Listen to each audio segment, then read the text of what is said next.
You are listening to Maverick Radio, where wrestling matters. Wrestling matters. Wrestling matters. You know, they say to be a woman in wrestling, you kind of have to, allow yourself to be degraded. Breast implants, facial surgery, Botox, bra and panties matches. U.N.I.T.Y, that's a unity. U.N.I.T.Y, love a black man from infinity to who you calling a bitch? From the first day I got into wrestling, I swore that I would never, ever lower myself to those standards.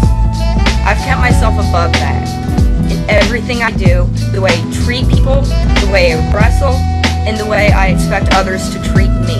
You know, it's not whether you get knocked down, it's whether you get back up, and that's what I do. I get up, and I fight for what I know is right. Every time I hear a brother call a girl a bitch or a hoe, trying to make a sister feel low, you know all of that gots to go.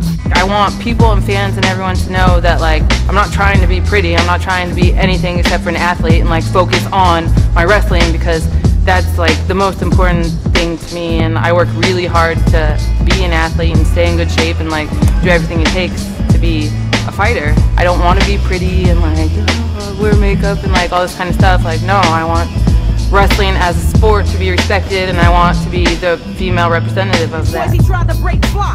I punched him dead in his eyes and said, who you calling a bitch? U.N.I.T.Y, you gotta let him know. U.N.I.T.Y, that's a unit. Here we go. U.N.I.T.Y, you gotta let him know. You ain't a bitch, you're a hoe. Here we go. U.N.I.T.Y, you gotta let him know. U.N.I.T.Y, that's a unit. Here we go. U.N.I.T.Y, you gotta let him know. You ain't a bitch, you're a hoe. You don't care about right or wrong. You don't care about fans. You only care about yourself. Alice in Danger, I care about the fans. See this right here? This proves I'm not afraid of a little bit of pain.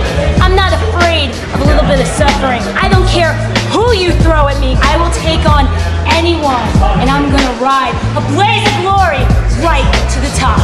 Growing up, I was kind of a tomboy. I've always wanted to be the tough. I wasn't really too girly, and I was actually on my high school amateur wrestling team, and I was 1 out of 4 girls in the 145 weight class. And I got my butt kicked a lot. Pro wrestling has been a passion. It's very much involved in my life. If you're not, and this goes for any profession, if you're not doing your passion, if you're not doing what makes you happy, then that's when it's not worth it. When you watch me wrestle, I stay true to my roots, I stay true to my style, and basically I am cheerleader Melissa without the cheerleader once I get into the ring. But like yo, you don't hear me though. You wear a rag around your head and you call yourself a gangster bitch now that you saw Apache's video. Well, basically, from a wrestler's perspective, I can speak on behalf of, the winner breeds a little bit of tougher soul. It's really cliche to say, but I did have to walk to school, with snow up to my waist and, go through weather of like minus 40 degrees, and it shaped me as a human to be a little tougher. And I played hockey for 11 years, and I was looking for a professional sport that embraced women, that actually had a place where I could grow as an athlete, that also had a lucrative outlet. And it was at the end of high school. I was personal training, and I thought that's the field I was going to get in. I met an independent wrestler who directed me to a really wonderful school in Toronto called Squared Circle Wrestling. And I had my first class, and I took my first couple of falls, and basically that set the pace for the most abusive, passionate relationship I've ever been in. So. Well, I've been wrestling 7 years, and to tell you the truth, I've done most of my career in Mexico. For the past 6 years, I've actually been living there, and it's funny you say that, because a lot of the girls down there, they've been wrestling 20, 25 years, and I'm kind of the baby down there. And I do remember my first match. It was up in a tiny northern community in Canada, maybe in front of about 50 people, and I just remember it was fun. I had a good time with it. I wasn't that nervous, I think these people were entertainment starved, were ready for anything. That made it easier, took away some of the nerves. Well, it's important to me to show the fans that I came here to be a winner. I didn't come here to be just another wrestler. I really want to stand out here. I was actually sitting in the lab one day, and there was a lady walked in. She asked me the question, said, if you could do anything fun with your life, what would it be? And my answer was, learn to wrestle. I've definitely had my share of injuries. You know, I've had a couple concussions. I actually have both ACLs torn. I don't have any ACLs anymore.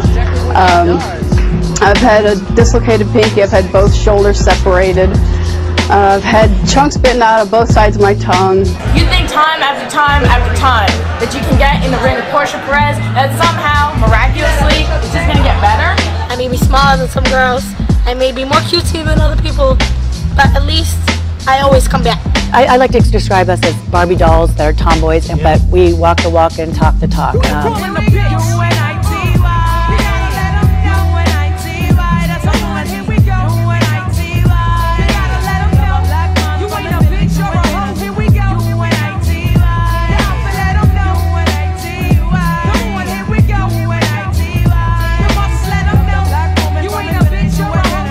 They say to be a woman in wrestling, you kind of have to, allow yourself to be degraded. Breast implants, facial surgery, Botox, bra and panties matches. From the first day I got into wrestling, I swore that I would never, ever lower myself to those standards.